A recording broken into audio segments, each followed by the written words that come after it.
Let's bring in our political editor, Andrew Clennell. And Andrew, well, JobKeeper has been extended. We knew that it would. The PM says it's too early to say beyond the next phase, but I think it's fair to say it's inevitable it's going to be extended further. If you look at certainly industries like tourism, the borders won't be reopened by the end of March. That's right, reason to keep it in some form. And he really is the king of Goldilocks politics, isn't he, Scott Morrison? Just right, he gets it just right, down the centre, not too hot, not too cold. Something for everyone in this announcement in terms of support for those who find themselves less well off, but also something for the base here in terms of saying we're going to make sure people meet their obligations in terms of searching for a job. So this extension of the JobKeeper scheme, albeit tapered down until March, with the PM not ruling out extending the scheme past that date and not ruling out JobKeeper might even extend as far as the next election,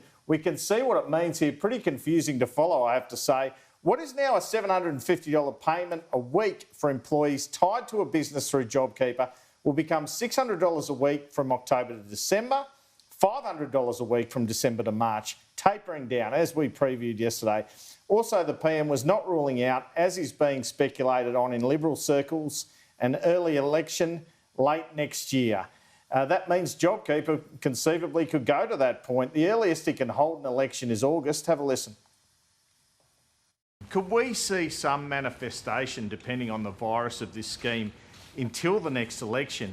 And is it possible that next election could be later next year, or are you committed to going a full term? Andrew, politics is nowhere near my mind. I mean, I don't think Australians could care less when the next election was. And frankly, right now, it's got nothing factoring into my thinking, not at all. I know it may totally fascinate people who stand in this courtyard, at least some of them, but it is just not a factor. I mean, we've got an outbreak in Victoria and people are dying, and you're asking me questions about when the next election is. I think we need to focus on what the real issues are here, and it's not when the next election is. Lani.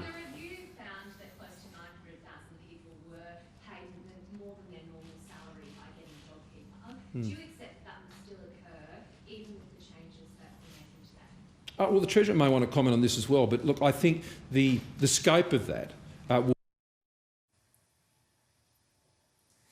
Well, we didn't rule it out, but it's good to see that the next election and the timing of it not on the mind of the Prime Minister as he deals with this ongoing crisis. Last month, Philip Curry from the Australian Financial Review quoted the Treasurer Josh Frydenberg telling a coalition party room meeting that the election battle between Labor and the coalition would be, and I quote, one of limitless providers versus an enabler, in a story headlined, Spenders versus Enablers, Coalition Frames Next Election.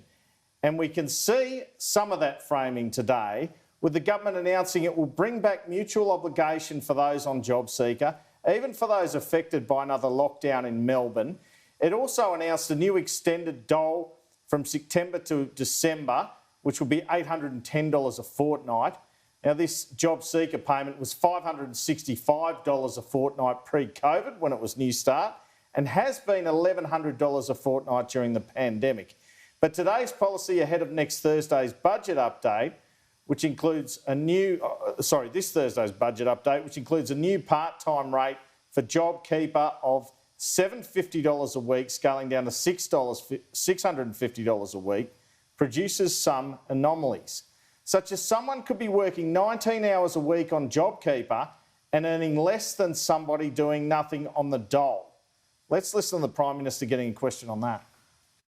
An unemployed person on JobSeeker will get $800 a fortnight untaxed, plus other social welfare benefits. A part-time worker on JobKeeper, working up to 20 hours a week, will get less, $750 a fortnight.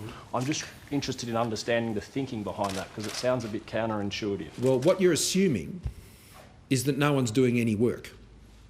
And that's not an assumption you can make, and it's certainly not an assumption that Treasury has made. Treasury have made the point that on JobKeeper, for example, those businesses that may still require it, they will be making payments in addition to JobKeeper to staff doing additional hours. Now, this is why it's so important that the industrial relations side of all of this is also brought into focus. There's another discrepancy that stares out here, and that's between what the government says JobKeeper will cost in its first 6 months of operation, $68 billion, and what it will cost in its final 6 months of operation, well, perhaps not final, but the next 6 months, just $16.6 billion, with $1 billion deducted because there's no more JobKeeper for childcare providers. So Treasury is saying that so many fewer businesses will receive the payment because they will not meet the 30% loss of turnover tests over the September and December quarters. They are saying this also takes into account the Melbourne lockdown, but that it's just a lot less workers will be on the scheme. The PM during the press conference indicating the dole will not be going back to its pre-COVID rate in December, with that being quite a shock to more than 1 million unemployed at Christmas. But you can see him here talking about that basically will be extended, perhaps a further tapered down rate. And we're still in the pandemic phase. And given that we have no real, well, certainly no intention of that going back to the original JobSeeker base payment, certainly by the end of December. And as I've flagged, I would be very surprised if we weren't to extend it beyond then I think those sorts of issues are not ones that the government is contemplating at this point. At some point, I imagine that will come into our calculations. Before we move on, Andrew, just to pick up on something you touched on there, and that's Phil Coorey's report in the AFR last month, which had the Treasurer really framing the next election fight, really, in terms of enablers versus providers and so on. So it was interesting the Prime Minister fired up at your question today because you raised the political cycle in a way by asking the next election timing.